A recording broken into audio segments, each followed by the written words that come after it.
Hey guys, Sandy here, and I am back for our Stretch the Sketch series here on YouTube. And this is the sketch that we are using, and I honestly don't know. Blugahana, I think, is how you pronounce that. But here is the sketch, and that sketch has butterflies on it. I am not going to be using butterflies on my sketch. This is a 12 by 12 sketch. I'm going to do it on an 8.5 by 11 layout. So let's see what I can do.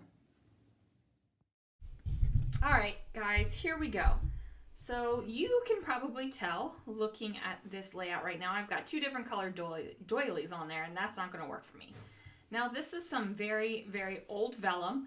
I've had it forever since I first started scrapbooking, and I've never gotten rid of it because I always feel like vellum is something I can always pull out later. It can sit in my stash, and I can do something with it. Now, it worked out great, this color. So I'm just plopping down that doily. I'm going to take these doilies and cut them in half. And that one, my ATG didn't know its own strength and kind of ripped apart the doily. So, you know, that happened. And I know that the doily is more cream than white. And then I'm like, nope. Sandy, get out your white doilies. You have small white doilies. Get those out. So I do that. And then I am just trimming off the edge of the doily. Instead of cutting it with scissors first, I decided to adhere it to the layout and then trim it off that way. And then I'm just moving my little doily over to the side. So, truth be told, I looked at the sketch for this picture, or for this layout rather, and I didn't really look at it again. Once I showed it to you guys and put it off to the side, I was kind of done with it. I just figured, okay, this is the basic outline of it. I know that the photos are little teeny squares, and I'm just going to make it work. Now, this photo was a poorly taken photo, and it is of us on Christmas morning eating breakfast. We always have after presents, we always do a kind of like a big Christmas breakfast. I make an egg bake. We have bacon. We do Intamin's chocolate donuts and these things called funny cakes and orange juice, and we drink them out of our goblets, and it's just a grand fun time. But the photo was a poor photo, so I chopped this all up, and it works. Now, for some reason, I had in my head that this was Thanksgiving. And I don't know why. So at first I was pulling out these glitter leaves, and these came from Target's Dollar Spot. Fun fact, it's actually not called Dollar Spot anymore. It's called Bullseye's Playground. But, I mean, Dollar Spot, so much quicker to say, right? So, yeah. Now this is some paper from Simple Stories. And I felt like it had enough of kind of the Christmassy type theme to it. It's little blue and green flowers, and I figured it worked with the blue that I had going on here. This is where I'm realizing that that's a leaf, and I really need a Christmas tree. So that was my hands kind of freaking out right there. And then I realized I need the Christmas tree. Now, this Christmas tree came from my Love from Lizzie card kit. And Love from Lizzie is awesome. I met Lizzie at Junkie Fest and signed up for her card kits and haven't made one card with them. But I love the kits, I love the products, and I've been scrapbooking with them. They're definitely things that you just don't get all the time. The papers, the products, everything. I just love them to bits. So, made that happen. Now, this is a stickle. I love me some stickles. I seriously still love stickles, guys. I actually used the rest of this bottle of stickles on this layout. So, that was kind of sad that I had to throw it away. I stopped using my stickles when they started to get almost empty, which is kind of dumb because I was like, oh no, I'm going to have to get rid of them. when I empty them, but that's the whole point. I should use them and get rid of them and get more sparkly things. But that was before I had my whole epiphany about supplies and what needed to happen with them. So, pulling the stickles back out, they are off to my left on one of my IKEA shelves. So, they're there and I'm just going to use them because I love glitter. So, there you go. That's all there is to it. I love the glitter.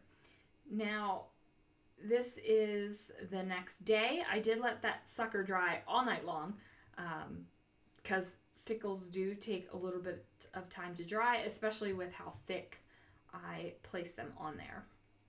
So I'm just layering that up right there. I've got a little sentiment down here at the bottom that I want to layer up, and I want to use this heart.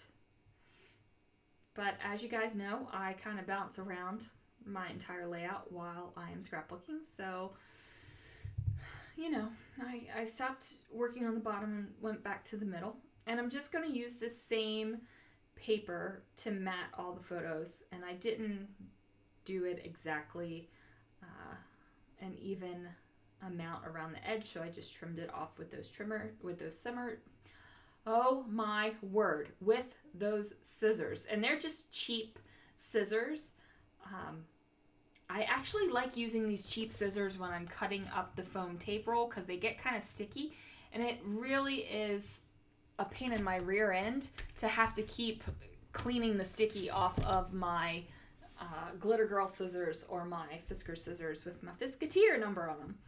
Now I pulled out these thickers and it says sweet in gold, and I was thinking about a sweet breakfast or, you know, something like that to play on the fact that we do have sweets at breakfast on Christmas Day. But I decided to not go with that. I decided to go with memories, and I'm thinking about this while I'm stickling this heart. So there's a peek at my little wood veneer case. So there's some fun things over there.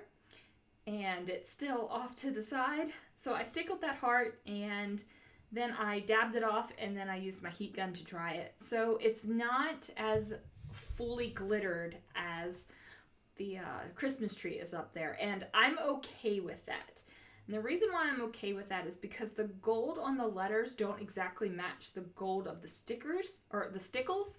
So I'm okay with it, like kind of having that wood veneer kind of peek through the gold.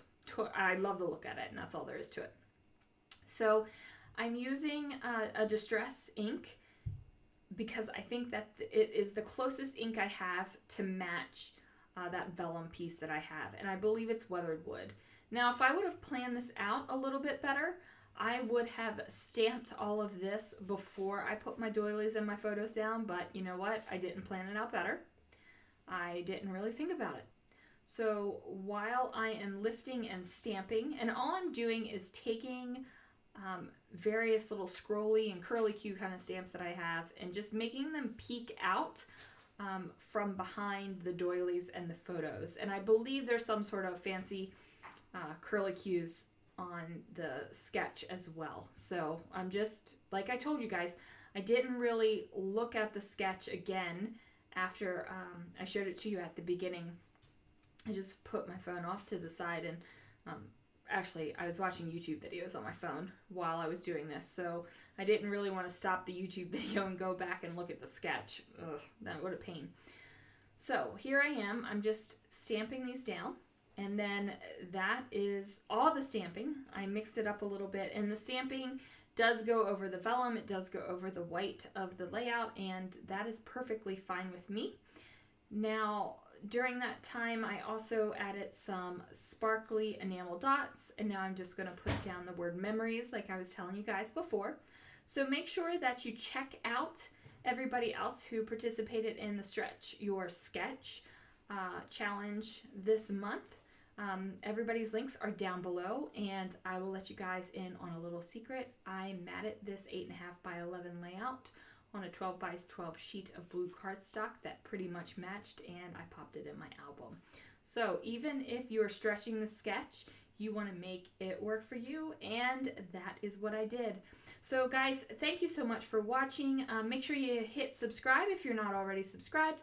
Click that bell and then you'll get notifications every time, and leave a comment if you'd like to chat. I'll see you guys soon.